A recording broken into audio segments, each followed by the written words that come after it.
about second chances. That's what it is.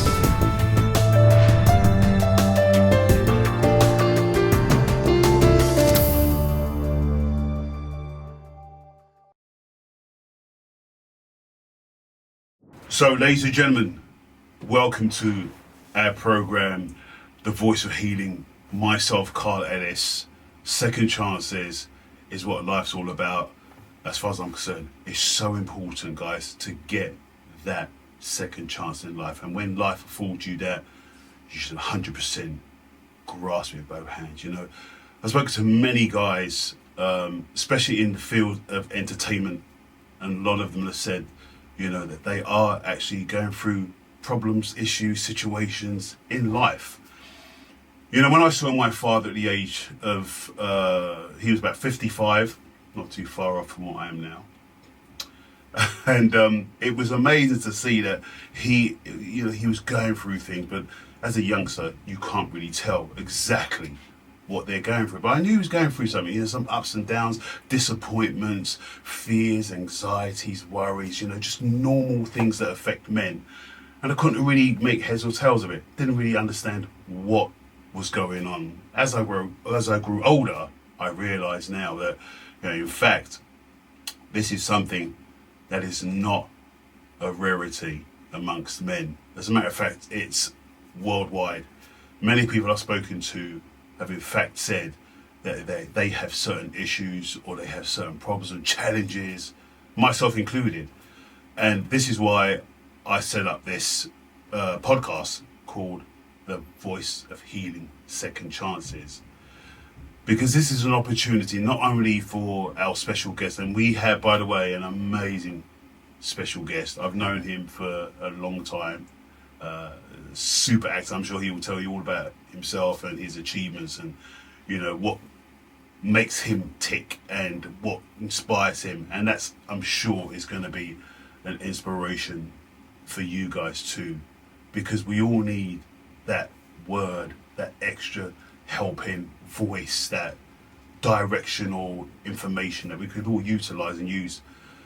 So guys, without further ado, I want to introduce a very, very dear friend of mine, Mr. Irfaan Rafiq. Yeah. There we go. Yeah. So how are you? Yeah, I'm good, thank you. Look, you know, I feel honoured to be here. I feel honoured to be your friend, and it's a real pleasure. So if I can impart anything and someone connects with whatever words I have to say, then I feel as though it's worth it. Absolutely. So Absolutely. Thank you for the invite. It's an absolute pleasure. So tell the audience, tell our people a little bit about you, about what you. Okay, so I am half Pakistani, half English. But when I look at my Pakistani roots, I feel as though I gravitate more towards being identified as an Asian man rather than a white man. I think I've been treated as a brown person in society, especially by the police in the 80s and the 90s, more so the 90s, sorry, and people in the 80s. As soon as I moved out of the 90s into the noughties, I was a little bit naughty. Naughty years. Yes, sir. So yeah, the reason I start with my heritage, I think it's because it's identity and how I identify myself. At the end of the day, it's only ourselves that look in the mirror and who we see and who we have to confront every day. I think that's our biggest challenge, our biggest, hardest, most fruitful and engaging challenge is our relationship with ourselves. Absolutely. So a little bit more about myself. I grew up as one of six. My dad abandoned me around about 14, 15, 16 years old. Haven't seen him since. I believe he is residing back in England. I believe I've got half brothers and sisters, something like that as well, that I've never ever met. So I'm hoping that I can reach out to them at some point. Right. Being brought up in a single mum environment, I see the world, I think, I'm not entirely sure, through feminine eyes. I always move towards female authors rather than male authors. I feel, look, there's lots of incredible male authors. One of my favourite male authors is Abdul Razak Gurna, an incredible writer and someone who I deeply connected with. So there are some fabulous male authors out there, Right. but I always gravitate towards the female author. Right. And so I think that's because they say they don't over-explain. Right. They feel, they don't tell me how to feel. Yeah. And that's what I like most with their writing. And the reason I say that is because I was brought up with three sisters, my mum, lots of aunties, and two beautiful brothers who were my best men at my wedding as well. So big family man, huge. I love food. Right. I love food. We all You can do. tell I love food. And I grew up within the arts. Arts was always around. There was always a piano in the room. There was always a guitar in the corner. So I grew up within the arts. I went to performing arts school. I then went to study at the Globe and King's College London as well. So I've done some really wonderful things and met some incredible people. Worked with practitioners at the National Theatre. Performed outside, and you know it's been an incredible journey. Travelled to Germany, did some wonderful work in Germany. Played Romeo and Verona. There you go. Wow, look at that. There you go. There you go. That's and now I find myself at 47 years old, trying to understand a lot of the decisions that I made, and going on that journey without being too hard on myself, being kind to myself. And I know we say it every day, but it's the most important thing that you can do is to let it go, to forgive, and to be kind to yourself. And I'm finding that through poetry at the moment. Yes, you said you had a few poems for us. Oh well, okay. Yes. Maybe we can start with one for now. There's one for now. Right. This poem I wrote in 2 minutes. I write most of my poems in 2 to 3 minutes because they're streams of consciousness. And they literally, the words, I have no idea, absolutely no idea how I'm going to write, what I'm going to do, what it's going to sound like. The most idea that is planned is that sometimes I will start with a title, and that title often isn't the title at the end of the poem, but it gets the words out. It releases the words. I have quite serious mental health issues at the moment. I'm being seen by 2 mental health nurses. I'm being seen by my GP, but at the same time, I am surviving a lifestyle and a childhood that was pretty tough, pretty cruel. And I don't mind sharing. I have ADHD, so part of that is oversharing, and I think that's what I've just done. But there you go. And I'm going to share one of my poems, if permitted. We would absolutely love to hear your poem. Okay. I think the audience would love to hear what you have. So this is unedited, and I'm sure there's going to be a more refined version of this. I have a very, very beautiful friend, a brother, Stephen Caldwell, who I'm sure will be. You would know Stephen because he taught your children. He taught your children, yeah. So he was the head of English when I was head of drama at the same school. Right. And he's an incredible person, and he has inspired me to write, and he has given me permission to enjoy and love and sit with the words that are released. Yes. We often feel as though we're not worthy of those words, Yes. or their words aren't worthy of us, or I don't know, but it's very hard. And this is the first time I've shared this poem. Right. Okay. Wow. It's called The Old Man and a Seagull. The old man and a seagull. I met the king today. He stood majestic on his promontory. I am at last no longer ignored. I looked in wonder. My final dance? Kinetic, pulsing entity, His Excellency. I was told no interjection, so I held my breath, my life, a life not worth living. I will say so at the heart-torn gates, as they open to hold my reflection, built too bold, the lens pearly bright, not befitting my woven introspection. Nature's cruel design. I turn, slow, heavy and light, to see his tailored feathers designed for my lift. Our final moment laid out, euphoric amends. I have been, I have danced, without purpose, my transient life. So take from me just one last fight. Take flight. 3 twisting, aching seconds is all it took. A man and a seagull paused, shared air, and ascended their final flight. Wow. There you go. I hope you liked it. I hope you enjoyed it. You know, outside of you being, a thespian, a teacher, an educator, there are things that go way beyond being those or having those disciplines, if you like. Yeah. And I always say to my wife, what you learn in university and what you learn in real life are 2 different things. Yeah, both just as important. Just as important. Yeah. And utilised in the correct way with effectiveness. Yeah. And the spiritual aspect of that poem for me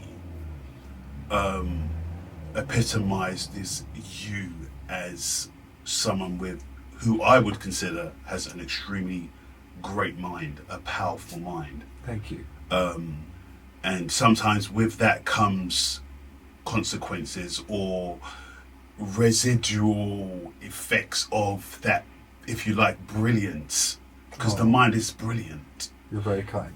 And what I love the seat, just the whole storyline. Yeah. Take flight was something that really stood out for me. Thank you. Despite all the odds that life has to or can throw at you, take flight, do it. So what inspired you to write the poem? To write that poem? I don't want to sort of over-explain it because I want to share the words and for the words to land and for moments within the poem to land and for you to have your own personal connection with that moment. That being said, my mum was dying and she died within 5 days of finding out that she was dying, and it hit me hard. And I would walk to the beach in those 5 days, and within those 5 days, a seagull would turn its head on his promontory, this cliff top, which wasn't a cliff top because I'm down in Chalkle Beach. Right. It was his cliff top, it was his promontory. Right. And he would turn his head slowly towards me, and every single day that I went down there, and then on the 4th day he didn't return, and it broke my heart, and I decided I had too much in me. I'd been a sponge for a big part of my life when I was extracting information from everyone and everywhere that I went, and I suddenly thought, I'm full. These words need to come out because some of the words were becoming extremely toxic. Right. And especially, I had no idea how to handle death either. It hit me in a way that my world was forever shifted. But it took me to now, and I'm still on that path, to see that the world shifted so I could see something else. Yes. And sitting with that, and sitting whatever, not denying any emotion. Yes. I suddenly realised that, oh, okay, that's an important shift, and I have to embrace it, because if I don't, I will be forever forlorn. I'll be forever in that melancholy state. And I think in many ways, some people stay in that state, and that's okay. But if the world has shifted for you, I believe it's shifted for a reason. Yeah. And you have to find, and you will find strength in that reason, and mine is in poetry. And I'm so glad you enjoyed that poem. Yeah, absolutely. That was my inspiration. That little seagull on top of It's a like beacon. Cocoon, that where the butterfly is encased. I mean, change is never easy. Yeah. Sometimes extremely difficult. Yeah. But outside of that, if you can stay in that moment, I think it's staying in the moment and enjoying or respecting that moment in time. I agree. I think respecting is an important part.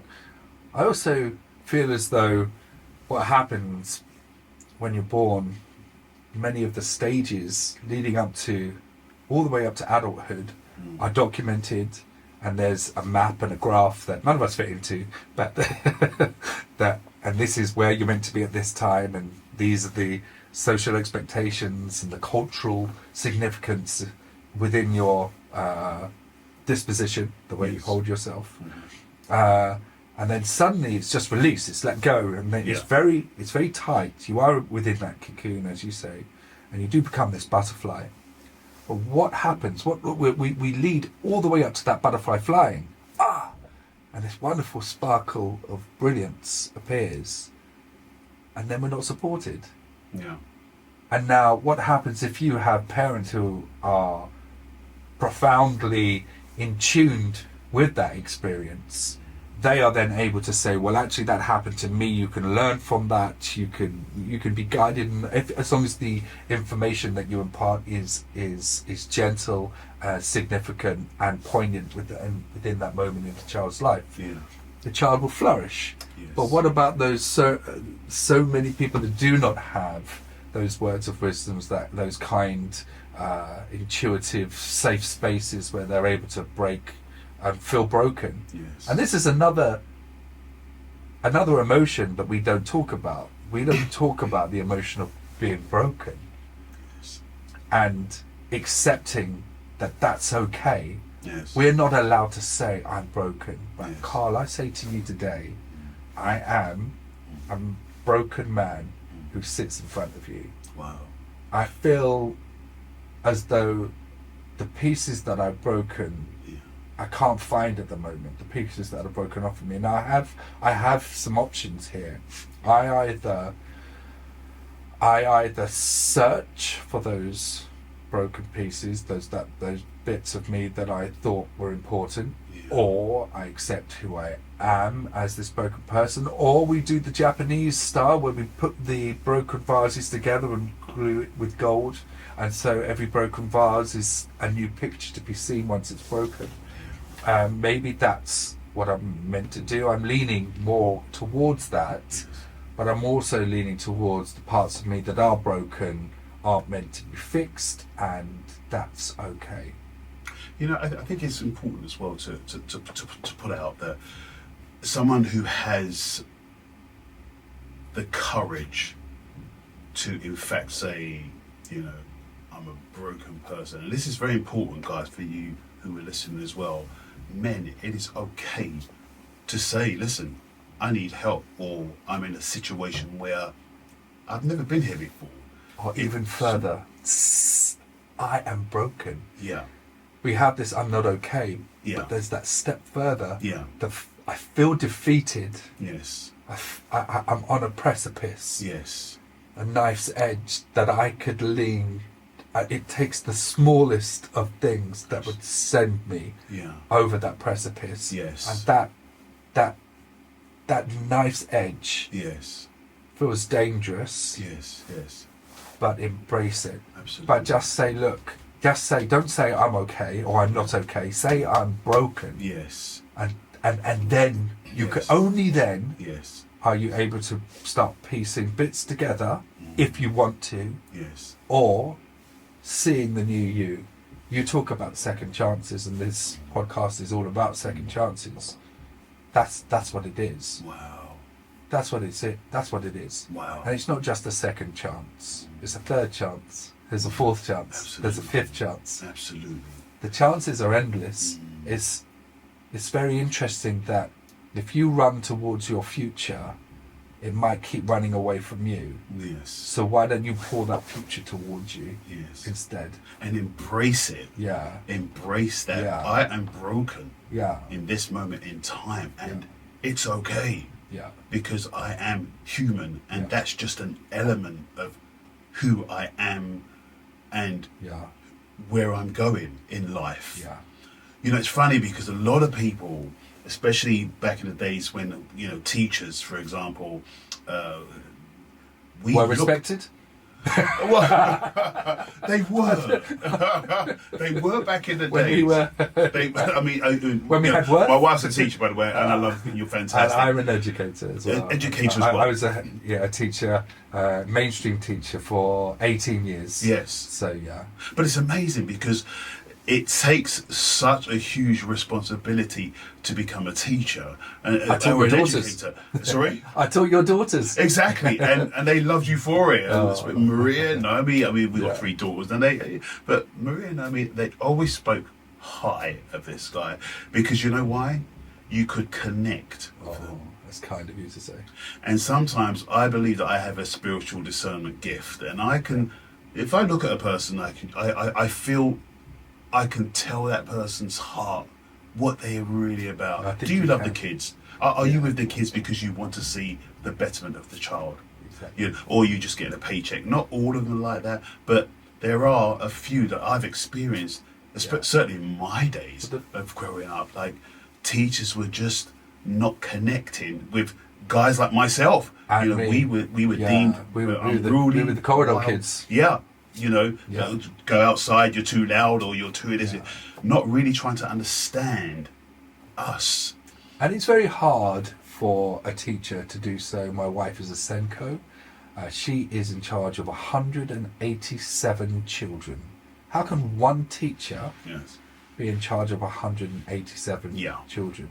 And for fear of becoming, for fear of saying something political, and for my voice to feel as though I have a perceived rhetoric that's going to change the world of the education system. Everyone talks about the education system being broken. But if you keep saying that, it's never going to mend itself. No. It's broken, but Yes. we need that. You know, you need that growth mindset. But beyond the growth mindset, you just need some really great strategies to make someone feel visible Yes. and to make them feel as though that what they are doing is small but important, Yes. and the stepping stone into whatever they become often starts with the teacher planting that seed. Yes, absolutely. And I feel that this country has got, they've got it so wrong when it comes to the education system, having worked in it for 18 years. And they should feel, the government should feel ashamed of themselves. And I'm going political now, aren't I? I'm sorry. Let's cut it that way. But yeah, I just feel ashamed is such a worthy word for what they've done to mess everything up. And in my opinion, how on earth can you have a system where you look at these tables and the table has children who are in a really low socioeconomic part of the world, where I taught many of these children who are, and I still do. I at the moment I'm looking after a lot all school refusers. That's what I do at the moment as an educator. And these people in the same table as someone who is from an incredibly affluent family. That doesn't mean that they're being looked after. I'm just saying that the stakes are different. The stakes are very different. So you've got these grammar school kids, you're creaming off the top, and then you've got mainstream kids, and then you've got children who are in other education facilities, and they're all in the same table. It's not okay. In actual fact, tables are not okay. Listen, government, if you get rid of tables, you watch this country thrive. Because what we do is we sit in who we are, and we're proud of who we are. Yes. We only dislike what we have until someone has something better than us. Yes. And so if we could just turn around to the government and say, take the tables away. I didn't even turn up for results day. And my wife turned around to me and said, you have hundreds of children. Yeah. Everyone wants to take your subject. Yeah. And why are you not turning up? And I said, because I already know the results. Their Right. parents told me that they love my lessons. Right. So I don't need to know the results. And Yeah. guess what, Carl? I used to get the best results in the school. Or some of the best. That's hyperbolising. I'm sure. I mean, my sure, daughters I'm talked about you all the time. So, you know, how do you recognise when a child is, you talk about the tables, how do you recognise when a child is struggling as opposed to one that's just like, you know, going through, you know, smoothly? I think they're all struggling. Right. I think every child that walks in through your door has a mask, as I have that mask on as well. I think we're all struggling. We'll have good days, good moments and good days, bad moments and good days. I think it's important to ensure that the child is seen. You just have to see the child, because if you see that child, and you know what I mean by seeing a child, they will then see you. Yeah. And then they connect.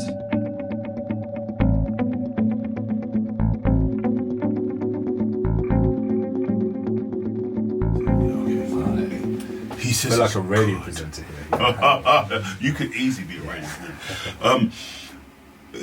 My friend Irfaan was really telling me some poems, and you know, really, you should actually open up a website and put something like that. I'd like to share them. I want to get them edited first. Yeah, they're brain dumps. The ones I told you I've read Right. are literally just a brain dump. Yes. And then I have to collate the words and put them in. Sure. But then I'll have a. I'm hoping to get a professional editor. So if there's any professional editor that would like to edit my work, Any professional editors out please, there, yeah, please get in touch. leave a comment So below. plug.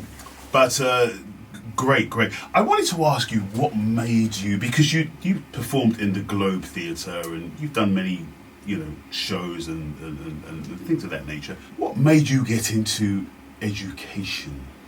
So I think it's really important to understand that the theatre work that I did was through the Globe Education Right. side of things. Right. And the education side felt natural.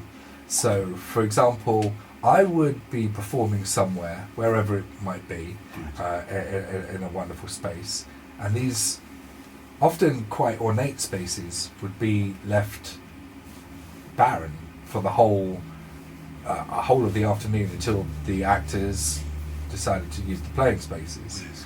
And it broke my heart a little that outside that theatre you would have children who could be in that theatre all day, every day. The lyric Hammersmith do this very well, exceptionally well. And this is a long time ago as well when I had these thoughts. And so what we did is we brought lots of children in and ran some free workshops because we weren't doing anything.